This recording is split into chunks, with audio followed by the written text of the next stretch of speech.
Welcome to Akilesh TV. நம்ம இப்போது Madurai special chicken gravy செய்கிறது எப்படின்னு பார்க்கலாம் வாங்க.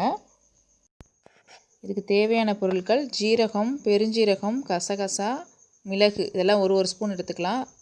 2 பட்டை, 2 கிராம்பு, 3 பெரிய வெங்காயம் பொடியாக நறுக்கி எடுத்துக்கலாம். அப்புறம் ஒரு 15 சின்ன வெங்காயம் உரித்து 2ஆக கட் பண்ணி நம்ம எடுத்துக்கலாம். 50 கிராம் இஞ்சி, 50 கிராம் பூண்டு சேர்த்து அரைச்ச பேஸ்ட்டு, 2 பெரிய தக்காளி நறுக்கி வச்சுக்கணும். அப்புறம் கொஞ்சம் தேங்காய் துருவல், 3/4 கிலோ சிக்கன், அதை நல்லா வாஷ் பண்ணி எடுத்துக்கணும். இப்போ நம்ம ஃபஸ்ட்டு கடாயில் மிளகு, கசகசா,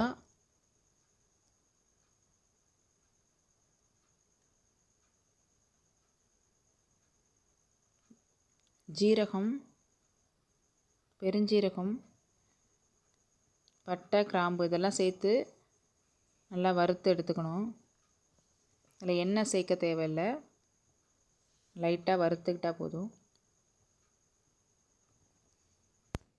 இதை தட்டில் கொட்டி நம்ம ஆற வச்சுக்கலாம். சின்ன வெங்காயமும் தேங்காய் துருவலையும் சேர்த்து இப்போ நம்ம வதக்கிக்கலாம்.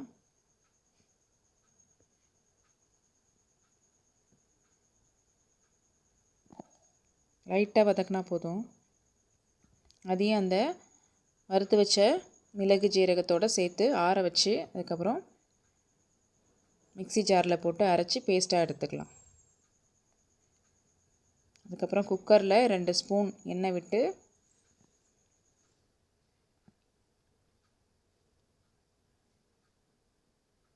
ரெண்டு பட்டை, 2 பிரிஞ்சி இலை,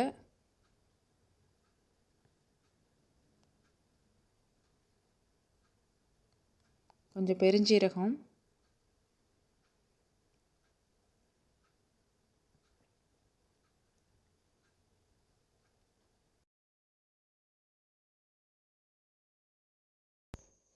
நறுக்கி வச்ச வெங்காயத்தை அதில் ஆட் பண்ணிக்கலாம்.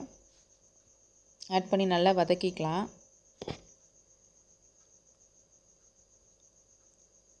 வெங்காயம் நல்லா வதங்கணும். அப்புறம் அரைச்சி வச்சுருந்த இஞ்சி பூண்டு பேஸ்ட்டு அதையும் நம்ம அதோட சேர்த்துக்கலாம்.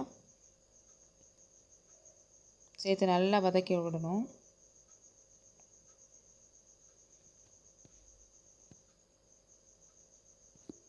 அப்புறம் கொஞ்சம் கருவேப்பிலை, நறுக்கி வச்ச தக்காளி அதையும் சேர்த்து நல்லா வதக்கி விட்டுக்கலாம். இப்போ நல்லா வதங்கிடுச்சு. இப்போ நம்ம 2 ஸ்பூன் மஞ்சள்தூள் ஆட் பண்ணிக்கலாம். 2 ஸ்பூன் மிளகாய்த்தூள் ஆட் பண்ணிக்கலாம். நம்ம ஆல்ரெடி மிளகு ஆட் பண்ணியிருக்கிறதுனால நம்ம 2 ஸ்பூன் மட்டும் ஆட் பண்ணிக்கிட்டால் போதும். இப்போ நம்ம மிளகாய்த்தூள் மஞ்சள்தூள் ஆட் பண்ணிட்டோம். இப்போ இதை நல்லா கிளறி விட்டுக்கலாம். நல்லா கிளறியாச்சு. இப்போ நம்ம சிக்கனை சேர்த்துக்கலாம். அதில்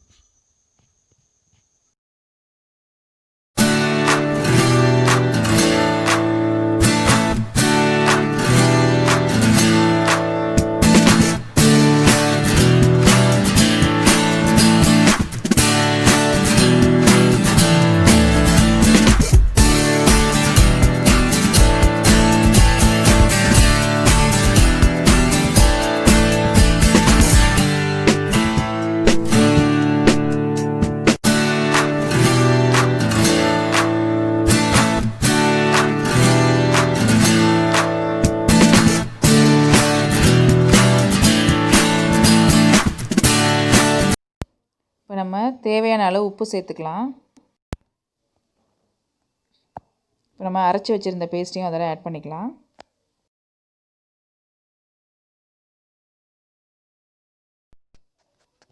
இப்போ நம்ம 1/2 டம்ளர் தண்ணி இதோட சேர்த்துக்குவோம்.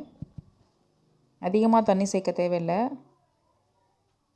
சேர்த்து இப்போ நல்லா கிளறி விட்டுக்கலாம்.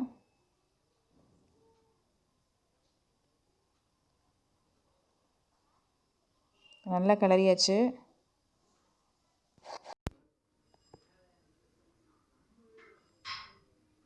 இப்போ ஒரு கொதி வந்துடுச்சு.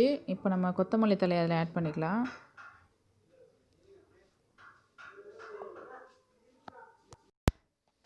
இப்போ நம்ம குக்கர் மூடியை போட்டு 3 விசில் வச்சு எடுத்துக்கலாம். இப்போ நல்லா சிக்கன் வெந்திருக்கும், பார்க்கலாம் வாங்க.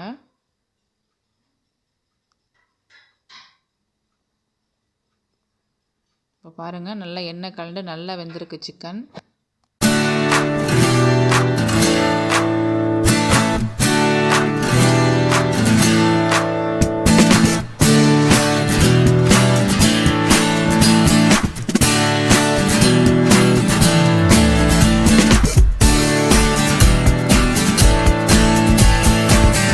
இப்போ சூப்பரான சிக்கன் கிரேவி ரெடி ஆயிடுச்சு.